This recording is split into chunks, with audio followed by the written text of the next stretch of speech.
Permettre à tous de vivre en bonne santé et surtout promouvoir le bien-être de tous à tout âge, comme le stipule l'ODD 3, est une priorité pour tous.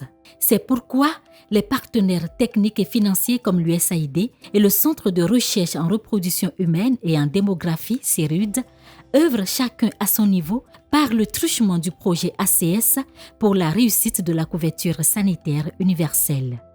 Malheureusement, l'accès de tous à des soins de santé de qualité demeure hypothéqué par plusieurs facteurs.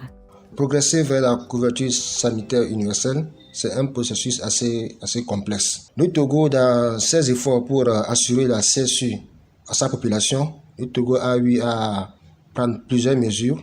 Les dirigeants ont dû à un moment donné prendre des décisions dans des conditions d'incertitude et dans un contexte où plusieurs éléments pouvaient influencer les résultats. Les personnes même qui sont les gestionnaires des projets ou des stratégies en rapport avec la CSU ont parfois des difficultés à suivre leurs progrès et à prouver l'effet même de ces projets-là par rapport à l'atteinte des résultats de la CSU. L'un des enjeux que je ne suis pas le seul à vivre, mais qui est très courant aujourd'hui dans plusieurs hôpitaux, pas seulement au Bénin, mais dans beaucoup d'autres pays en Afrique, c'est ce qu'on appelle les femmes prisonnières dans les hôpitaux. Simplement parce qu'ils ne peuvent pas payer les soins. La problématique de l'accès pour tous pose le problème de comment permettre à des couches de la population les plus défavorisées, surtout, d'avoir accès à ces soins de santé. Pour réduire à minima les échecs constatés dans la mise en œuvre des projets sanitaires, les experts de la plateforme africaine collaborative pour des solutions de financement de la santé, ensemble avec ses partenaires, produisent et partagent des données probantes qui permettent d'atteindre plus efficacement la couverture sanitaire universelle.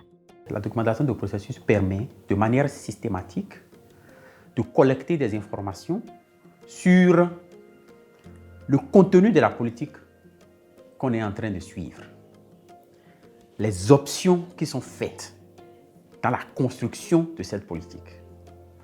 Ça, c'est le premier point. Et l'évolution de ces options dans le temps. La deuxième chose, c'est que cet outil permet de façon systématique de collecter des informations sur le contexte dans lequel la politique est en train d'évoluer. Le troisième pilier, c'est que l'outil permet de collecter des informations sur les acteurs. Il n'y a de richesse que d'hommes. C'est l'homme qui est au cœur du succès et de l'échec des politiques. Et le dernier point, c'est que l'outil permet de documenter le processus en lui-même.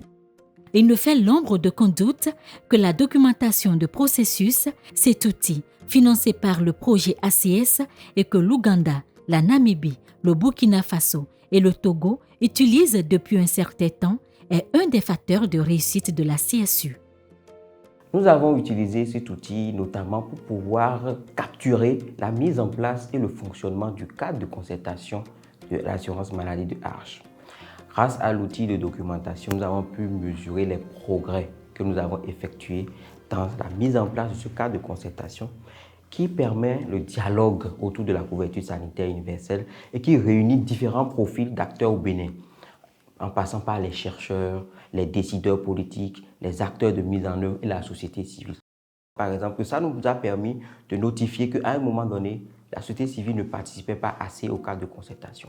Et donc, grâce à ça, nous avons pu mobiliser la société civile, notamment la Maison de la société civile, le COPCUS, qui est la coalition des ONG et OSC pour la couverture sanitaire universelle au Bénin.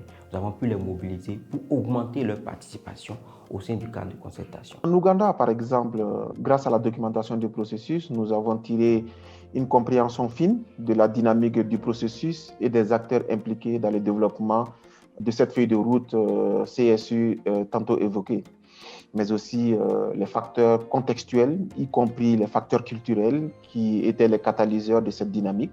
Toutes choses qui nous ont facilité l'ajustement continu de notre intervention au fur et à mesure. Au Botswana et en Namibie, la documentation du processus a éveillé notre attention sur les pratiques adoptées d'engagement des partenaires, des acteurs autour des activités de lutte contre le VIH, mais également les écueils contextuels qu'il a fallu circonscrire et éviter. Nous estimons donc que la documentation du processus nous dote des leviers de connaissances sur ces différents paramètres qui conditionnent la réussite ou l'échec d'une intervention dans le système de santé.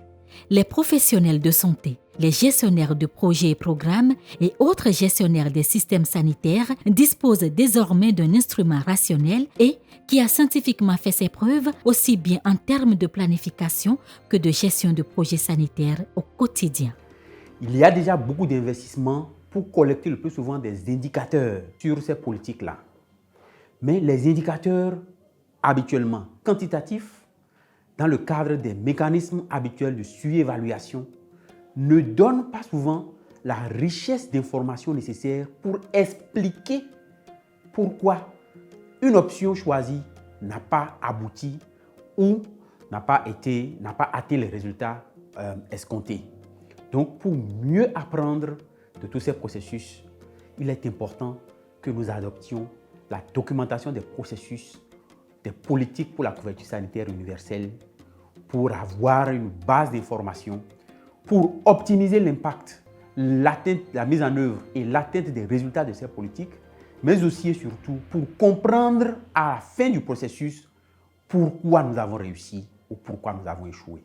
L'outil de documentation des processus, pour nous, a été une réelle découverte qui nous a permis de faire un suivi de la mise en œuvre de nos interventions.